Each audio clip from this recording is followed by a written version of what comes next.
ಚನ್ನಪಟ್ಟಣವನ್ನ ವಶಪಡಿಸಿಕೊಳ್ಳಲಿಕ್ಕೆ DCM DK Shivakumar ಅವರು ತಂತ್ರವನ್ನ ಹೆಣೆದಿರೋ ಹಾಗೆ ಕಾಣಿಸ್ತಾ ಇದೆ. ಅದರ ಪರಿಣಾಮ ಎಚ್ಡಿಕೆ ಕ್ಷೇತ್ರದಲ್ಲಿ ಧ್ವಜಾರೋಹಣವನ್ನ ಮಾಡಿದ್ದಾರೆ ಡಿಕೆ ಶಿವಕುಮಾರ್. ಈ ಮೂಲಕ ಟಕ್ಕರನ್ನ ಕೊಟ್ಟಿದ್ದಾರೆ.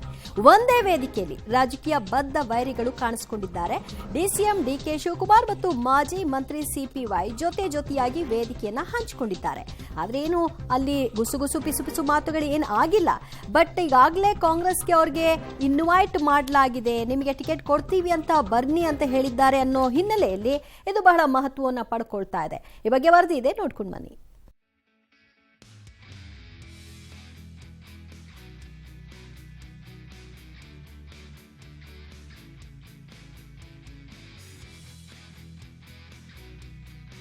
ಚನ್ನಪಟ್ಟಣ ಉಪಚುನಾವಣಾ ಕಣ ರಂಗೇರಿದ್ದು ಶತಾಯಗತಾಯವಾಗಿ ಈ ಬಾರಿ ಕ್ಷೇತ್ರವನ್ನ ಕೈವಶ ಮಾಡಿಕೊಳ್ಬೇಕು ಅಂತ ಡಿಸಿಎಂ ಡಿಕೆ ಶಿವಕುಮಾರ್ ಅವರು ಇನ್ನಿಲ್ಲದ ತಂತ್ರಗಾರಿಕೆಯನ್ನ ಮಾಡ್ತಿದ್ದಾರೆ.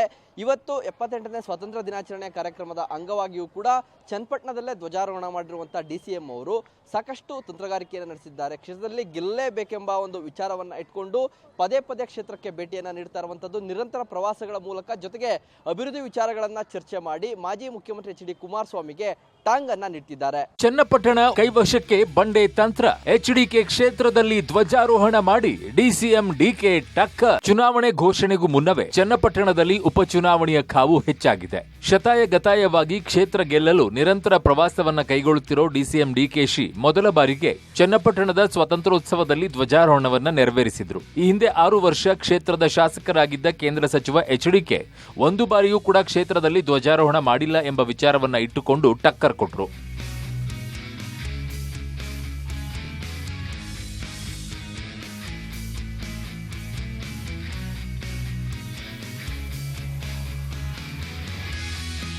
ಸ್ವಾತಂತ್ರ್ಯೋತ್ಸವದ ಭಾಷಣದಲ್ಲಿ ಡಿಕೆಶಿ ಎಚ್ಡಿಕೆಗೆ ಟಾಂಗ್ ನೀಡಿದ್ರು. ನಾನು ನಿಮ್ಮನ್ನ ಬಿಟ್ಟು ಹೋಗುವ ಪ್ರಶ್ನೆಯೇ ಇಲ್ಲ. ಕ್ಷೇತ್ರದಲ್ಲಿ ಕ್ರಾಂತಿಕಾರಿ ಬದಲಾವಣೆಗೆ ಮುಂದಾಗಿದ್ದೇವೆ. ಇಂದು ನನ್ನ ರಾಜಕೀಯ ಬದುಕಿನಲ್ಲಿ ಬಹಳ ಪವಿತ್ರ ದಿನ. ರಾಮನಗರ ಜಿಲ್ಲೆಗೆ ಬೆಂಗಳೂರು ದಕ್ಷಿಣ ಎಂಬ ಹೆಸರು ಬದಲಾವಣೆ ಆಗ್ತಾ ಇದೆ. ನಮ್ಮ ಅಸ್ತಿತ್ವ ಉಳಿಸಿಕೊಳ್ಳುವ ಕೆಲಸ ಆಗ್ತಿದೆ. ಹಾಗಾಗಿ ಚನ್ನಪಟ್ಟಣಕ್ಕೆ ಬಂದು ಧ್ವಜಾರೋಹಣ ಮಾಡ್ತಾ ಇದ್ದೇನೆ. ಜಿಲ್ಲೆಗೆ ಸಿಎಂ ಸಿದ್ದರಾಮಯ್ಯ 150 ಕೋಟಿ ವಿಶೇಷ ಅನುದಾನ ಕೊಟ್ಟಿದ್ದಾರೆ ಅಂದ್ರು. ನನಗಿಲ್ಲ, ನಿಮಗೆ ಸಹಾಯ ಮಾಡಲು ಬಂದಿದ್ದೇನೆ. ನಾನು ರಾಜಕಾರಣ ಮಾಡಲು ಬಂದಿಲ್ಲ. ಈಗಾಗಲೇ ಮುಖ್ಯಮಂತ್ರಿಗಳು ಈ ಜಿಲ್ಲೆಗೆ, ವಿಶೇಷವಾಗಿ ಚನ್ನಪಟ್ಟಣ ತಾಲೂಕಿಗೆ 150 ಕೋಟಿ ರೂಪಾಯಿಯನ್ನ ವಿಶೇಷವಾಗಿ ಮಂಜೂರಾತಿಯನ್ನ ಮಾಡಿ ಒಂದು ಆದೇಶವನ್ನ ಅಭಿವೃದ್ಧಿಗೆ ಪಂಚಾಯಿತಿ ಮಟ್ಟದಲ್ಲಿ ಆಗಬೇಕಾದಂತಹ ಕಾರ್ಯಕ್ರಮಗಳನ್ನ ರೂಪಿಸಲಿಕ್ಕೆ ಈಗಾಗಲೇ ಕೊಟ್ಟಿದ್ದಾರೆ. ಇನ್ನು ಕಾರ್ಯಕ್ರಮದ ಬಳಿಕ ಮಾಧ್ಯಮಗಳೊಂದಿಗೆ ಮಾತನಾಡಿದ ಡಿಕೆಶಿ ಹೆಸರು ಹೇಳದೆ ಕುಮಾರಸ್ವಾಮಿಗೆ ಟಕ್ಕರ್ ಕೊಟ್ರು. ರಾಮನಗರ ಜಿಲ್ಲಾ ಮಂತ್ರಿ ಆಗಿದ್ದಾಗ ರಾಮನಗರದಲ್ಲಿ ಧ್ವಜಾರೋಹಣ ಮಾಡ್ತಿದ್ದೆ. ಆದ್ರೆ ಇಲ್ಲಿನ ಲೋಕಲ್ ಎಂಎಲ್ಎ ಯಾವ ಸ್ವಾತಂತ್ರ್ಯ ಕಾರ್ಯಕ್ರಮಕ್ಕೂ ಬರ್ತಿರ್ಲಿಲ್ಲ. 6 ವರ್ಷದಲ್ಲಿ ಒಂದು ದಿನವೂ ಕೂಡ ಬಂದು ಧ್ವಜಾರೋಹಣ ಮಾಡಿಲ್ಲ. ಅವರಿಗೆ ಅನುಭವ ಇಲ್ಲ. ದೇಶದ ಸ್ವಾತಂತ್ರ್ಯ ಇತಿಹಾಸದ ಬಗ್ಗೆ ಕಾಳಜಿ ಇಲ್ಲ. ಹಾಗಾಗಿ ನಾನು ಇಲ್ಲಿ ಬಂದು ಧ್ವಜಾರೋಹಣ ಮಾಡಿದ್ದೇನೆ ಅಂತ ಕುಮಾರಸ್ವಾಮಿಗೆ ತಿರುಗೇಟನ್ನ ನೀಡಿದ್ರು. ನಾನು ಹಿಂದೆ ರಾಮನಗರದಲ್ಲೂ ಜಿಲ್ಲಾ ಮಂತ್ರಿಯಾಗಿ ಹೋಗ್ತಿದ್ದೆ. ಅಲ್ಲಿ ಲೋಕಲ್ ಎಂಎಲ್ಎ ಪಾಪ ದೇಶಕ್ಕೆ ಸ್ವಾತಂತ್ರ್ಯ, ರಾಜ್ಯೋತ್ಸವ, ರಕ್ಷಣೆ ಅವ್ರು ಯಾವುದಕ್ಕೂ ಬರ್ತಿರ್ಲಿಲ್ಲ. ಪಾಪ 6 ವರ್ಷದಲ್ಲಿ 6-7 ವರ್ಷದಲ್ಲಿ ಒಂದಿನೂ ಬರಲಿಲ್ವಂತೆ. ದೇಶದ ಸ್ವಾತಂತ್ರ್ಯ, ಇತಿಹಾಸ ಅವೆಲ್ಲ ಅದ್ರ ಬಗ್ಗೆ ಕಾಳಜಿ ಇಲ್ಲ ಅಂತ ನಾನು ಭಾವಿಸ್ಕೊಂಡಿದ್ದೇನೆ. ಆದರೆ ಅಟ್ಲೀಸ್ಟ್ ನಮ್ಮಂಥವ್ರು ಕೂಡ ಬಂದು ಇಲ್ಲಿ ಪಾರ್ಟಿಸಿಪೇಟ್ ಮಾಡಿ ನಮ್ದೊಂದು ಇತಿಹಾಸ ಇದೆ, ನಿಮ್ಮ ಜೊತೆ ನಮ್ಮ ಸರ್ಕಾರ ಇದೆ ಅಂತ ಹೇಳಲಿಕ್ಕೆ, ಸಂದೇಶವನ್ನು ಕೊಡಲಿಕ್ಕೆ ನಾನು ಇಲ್ಲಿಗೆ ಬಂದಿದ್ದೇನೆ.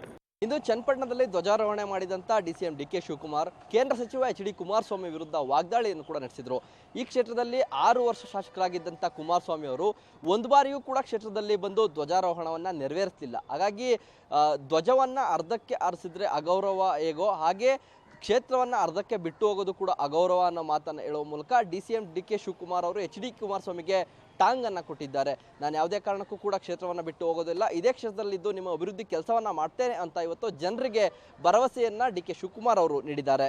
ಒಂದೇ ವೇದಿಕೆಯಲ್ಲಿ ರಾಜಕೀಯ ಬದ್ಧ ವೈರಿಗಳು. ವೇದಿಕೆಯಲ್ಲಿ ಡಿಸಿಎಂ ಡಿಕೆ, ಮಾಜಿ ಮಂತ್ರಿ ಸಿಪಿವೈ. ಇನ್ನು ಚನ್ನಪಟ್ಟಣ ಸ್ವಾತಂತ್ರ್ಯೋತ್ಸವ ಕಾರ್ಯಕ್ರಮದಲ್ಲಿ ರಾಜಕೀಯ ಬದ್ಧ ವೈರಿಗಳಾದ ಡಿಸಿಎಂ ಡಿಕೆ ಶಿವಕುಮಾರ್ ಹಾಗೂ ಮಾಜಿ ಸಚಿವ ಸಿಪಿವೈ ಒಂದೇ ವೇದಿಕೆಯಲ್ಲಿ ಕಾಣಿಸಿಕೊಂಡ್ರು. ಡಿಕೆಶಿಯನ್ನ ಕೈಮುಗಿದು ಸಿಪಿ ಯೋಗೇಶ್ವರ್ ಸ್ವಾಗತ ಮಾಡಿದ್ದನ್ನ ಹೊರತುಪಡಿಸಿದ್ರೆ ಯಾವುದೇ ಮಾತುಗಳನ್ನಾಡದೆ ಮೌನವಾಗಿ ಕುಳಿತಿದ್ರು.